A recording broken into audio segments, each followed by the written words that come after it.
I think Labour's New Year's resolution is to turn every single hotel in Britain into a base for illegal immigrants. When you see scenes like this...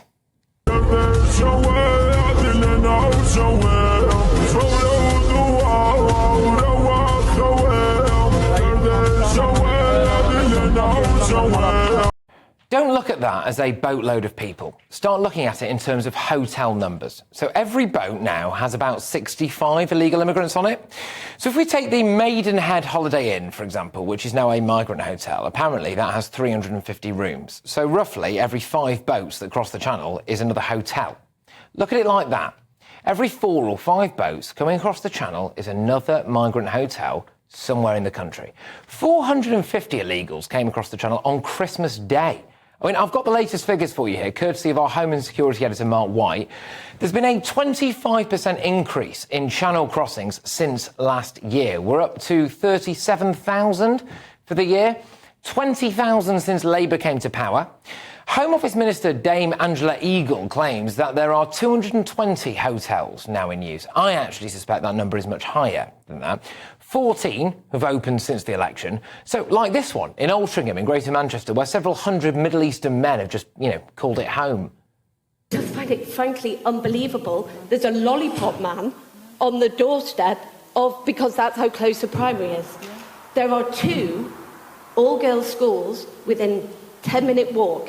They have to go past an at-risk area. Have they broken into the country illegally and claimed asylum? They're taking over care homes that are also right next to primary schools, and ordinary, hard-working, just normal people are the ones who suffer. When I'm at work and my missus and kids are at home and they're in bed at the early hours of the morning at 4:30 when I get up for work, I'm going to be worried while not being around in this area. I'm going to be worried for their safety. Local councils are crippled. They're trying to find social housing stock for illegal immigrants, and the fact is Great Britain has a giant open border with absolutely no deterrent. So it's really difficult, for a UK agency, be that the new Border Security Council, the National Crime Agency, to be able to smash the gangs on their own. It's not a panacea. It's a lot of work to get an agreement with a single country on returns, because there's usually something in it for them. So I'll be really interested to see how the government gets on in getting those kinds of agreements. So Keir Starmer and Yvette Cooper will say that the deterrent is the threat of deportation.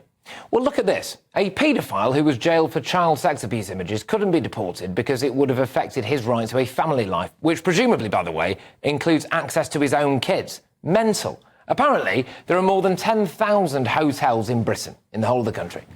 If we keep going the way we are, it is no exaggeration to say they will all be full of illegal immigrants within the next 5 years. Let's get thoughts from our panel this evening. We've got journalist and broadcaster Esther Krakow, political commentator Alex Armstrong, and former Labour Minister Bill Rammell. Alex, I'm going to start with you on this, actually. Yeah, I mean, seriously, the sheer scale, every single time, every day, another hotel crosses the channel, doesn't it? Yeah, it does. I mean, that actually is quite stark when you put it that way. I've not seen it presented that way before, and it's really deeply concerning because, as I've said before, not a single person in this country has voted for this issue to continue. Everyone wants it to end. Labour have promised it's going to end. Of course, the numbers aren't dropping. And the deterrent of deportation is a fallacy because there are not enough people being deported. There's more people coming in than are being deported. So it doesn't work. And this, we saw that the Labour government have now said, we're going to pause Syrian applications due to the change in regime. That's not made an ounce of difference. We had 50 Syrian men storming a boat the other day that caused those people to die in the Channel. So it's obviously not making a difference. We need a proper deterrent to solve this, and I'm not saying the Rwanda idea was the best one to offer, but it was something, and it did have some small impact on stopping those migrants from crossing the Channel. We need something. We can't carry on like this, and 007's not coming to save us. You do look a bit like Bob. Well, there we go.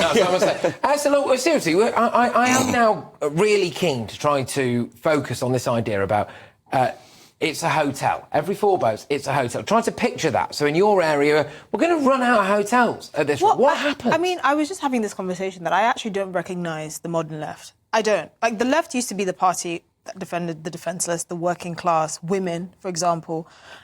The idea that you worked hard all your life, and then the state was supposed to support you and your family and your ambitions, has now it's completely foreign to the left. Because I don't understand why there is no outrage on this from people that are not right, quote unquote, right wing. Well, the fact that people are saying they're terrified for their family's safety because there are mainly unvetted, mostly men, coming from these regions around the world, which are basically hotbeds for religious extremism and terrorism. For me, it's quite shocking. It's not just about the hotel, which is obviously, the state resources are stretched thin. I really don't understand why we're not prioritising women and children if these are genuine assignments. Well, especially in light of what's going on in Afghanistan. Well, exactly. I've never heard of a situation where, for some reason, the fact that we know women and children are more vulnerable to sex-based violence, but we're somehow opening the doors to men from these parts of the world. To me, it's baffling. I just don't get it. So, Bill, look, we are now however many months into this Labour regime. 6 months. 6 months, right? No deterrent.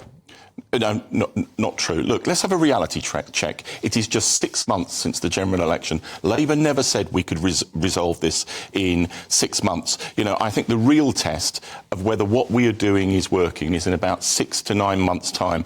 I know in Nigel Farage reform world, you click your fingers and change happens.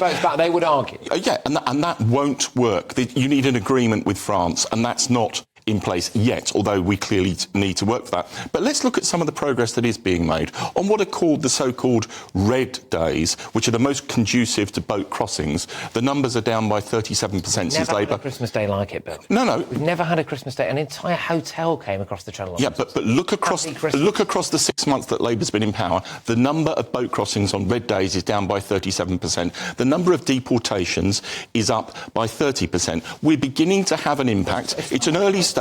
We're beginning to have an impact with tackling the gangs. There was that coordinated operation a few weeks ago that led to scores of arrests. The French, the Germans, Europol and the UK working together. Do you know how much the average gang is estimated to make a month from these migrant crossings? I've not got the detailed figures. It's a lot of money. It's close to £1 million. Yeah.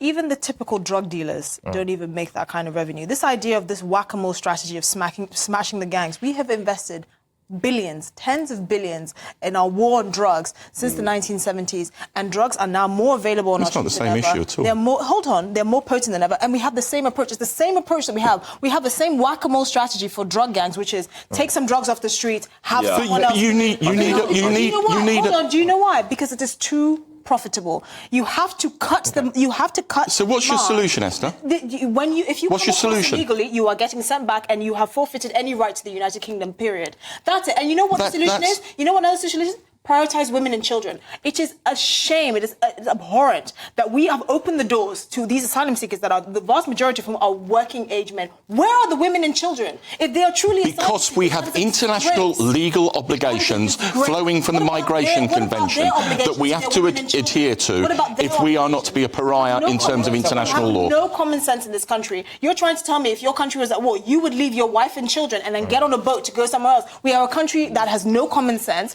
and I'm sorry, everyone can see through it. It is a disgrace. That's just political rhetoric and abuse. It is. Would you leave your wife and children? Esther, you've had a long say. Let somebody else say something.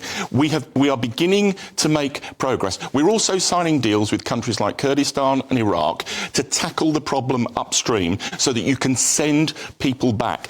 You need a coordinated set of actions across the board, and then we will begin to make progress. There's the start of progress. We need more. In the meantime, though, the facts are that 20,000 people have crossed the Channel since Keir Starmer became Prime Minister. Guess how many of them are men? Well, probably. I mean, look, OK, fine. But this business of I'll give it 6 to 9 months and all of that stuff. Well, it's no consolation, is it, to the people of Altrincham or wherever else? But in the real world, you don't make progress in 6 months. Well, the thing is, Bill, and you're right, it does take time. I think we. No, it doesn't. It does if you. It does in the real world, Esther. Hang on. It doesn't. It takes time if you want to do it Labour's way. It will take time. Yeah. That's the real world way. That's not the real world way. What I think people will have an issue with, and what the real issue is that this is changing the fabric of the culture of Britain. It is fundamentally putting a middle finger up to legal migration, and it's changing the way towns and cities are having to behave, the way that women and children are having to behave, and people want that resolved immediately. Well, no one cares about the women and children.